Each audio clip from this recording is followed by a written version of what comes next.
Hi everybody, Eric the Car Guy here, and today we're going to have some fun. Seriously, some fun.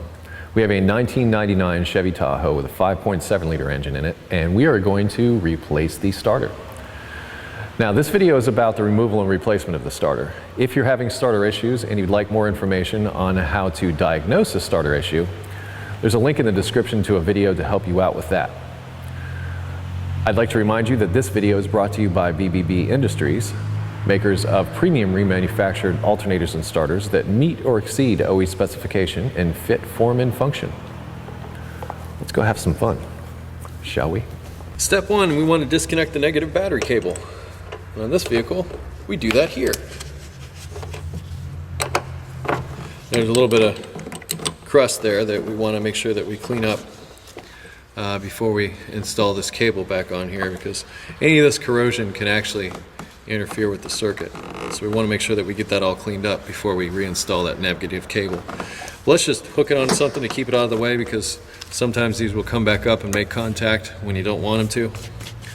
Just make sure that guy far away. Before I start jacking this thing up, I'm going to set the parking brake. That way the thing doesn't want to roll around while I'm working under it. I have my jack stands in position. I'm going to go up under with my jack, and I'm going to raise the vehicle and put it onto jack stands.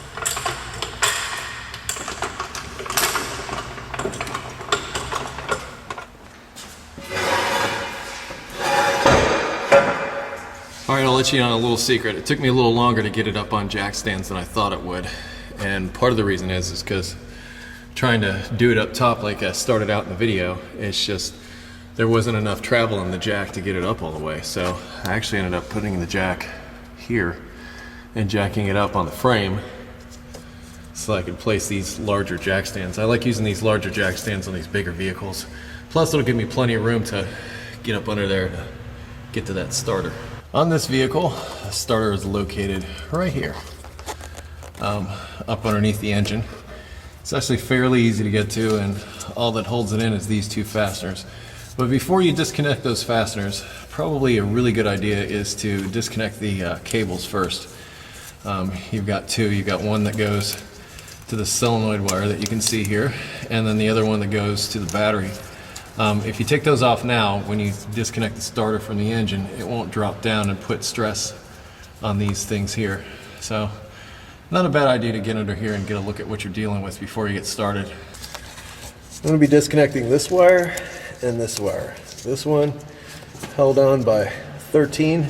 This one's held on by an 8. So I can't be up in here with you and loosen those things at the same time. So.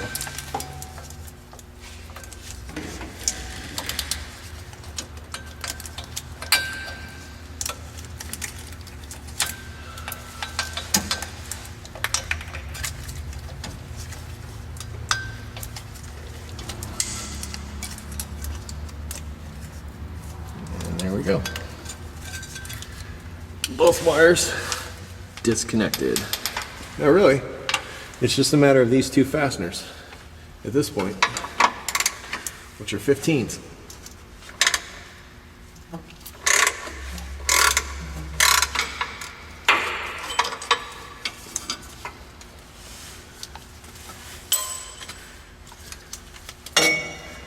Now, don't drop it on your head.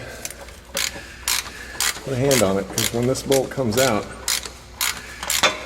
it's coming down.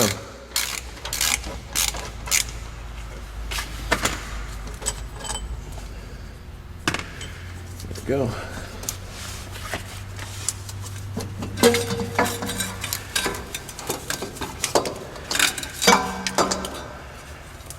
And there it is. Now, you want to watch out, because sometimes what you'll see up in here is some shims where it attaches to the engine block itself.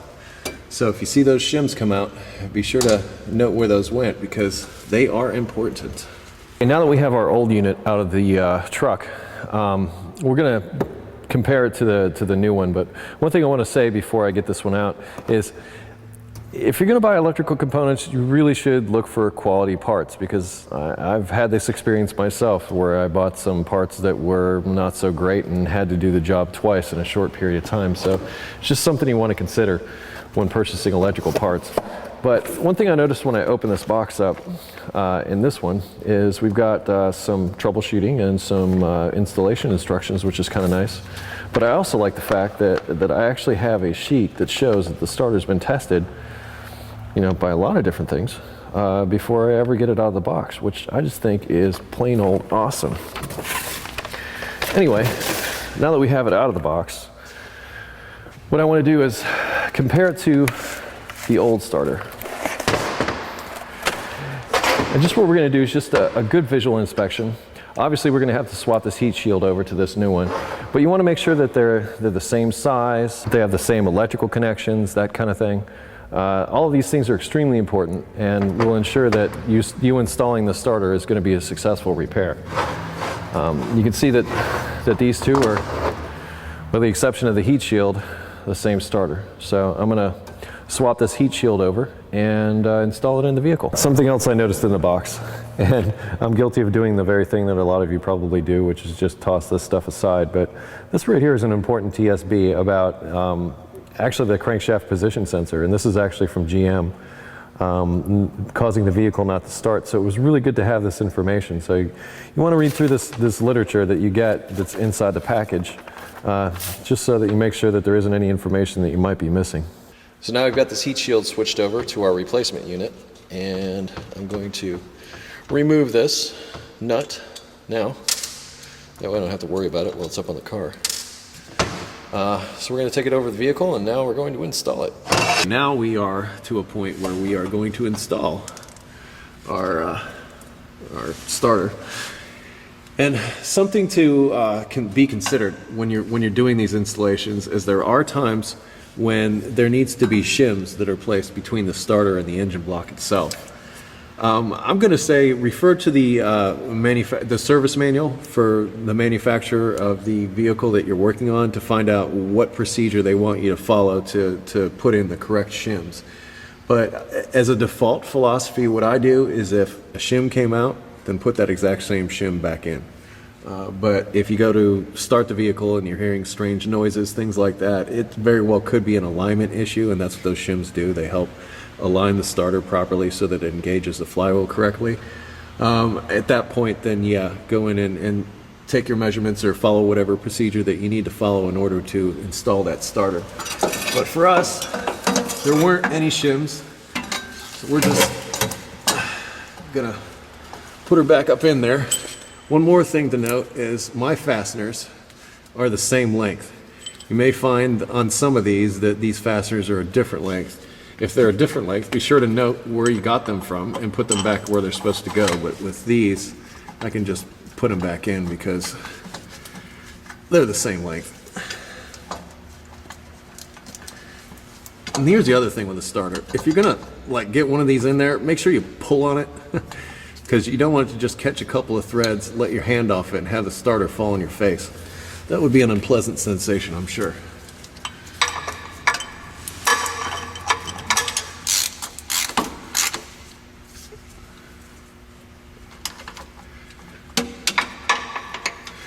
There may be torque specifications for this, but I'm just going to say don't tighten it so much that you're going to deform the block.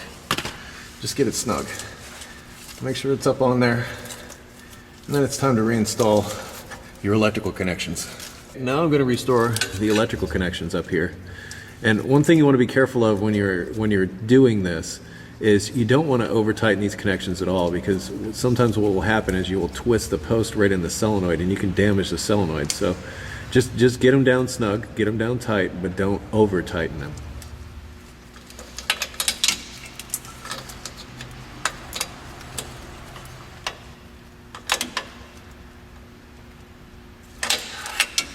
There you go. Now remember when we started out we had a little bit of corrosion at our battery connection? Well, now's a good time to clean that up. Now that we're cleaned up, we can restore the connection.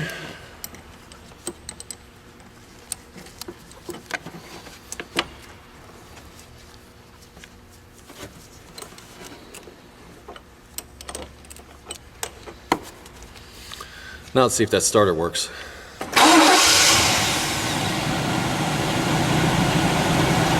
Okay, that was loads of fun. A couple of things you want to check before you actually let the vehicle down again is you want to start the vehicle a couple of times, and you want to listen for any abnormal noises. You want to listen to see if the starter is still engaged with the flywheel and want to make sure that it disengages. And you also want to make sure that when you let go of the key that the starter retracts and turns off. Any one of those things doesn't happen, you might want to check the service manual for the service procedure for the vehicle that you replace the starter on. There are certain vehicles that require shimming of the starter to get it in the correct position so that those things don't occur. So if you experience any of those things, you might want to check back with the service procedure, see if you can figure that out. Say for instance, you turn the key and nothing happens, or it cranks slowly.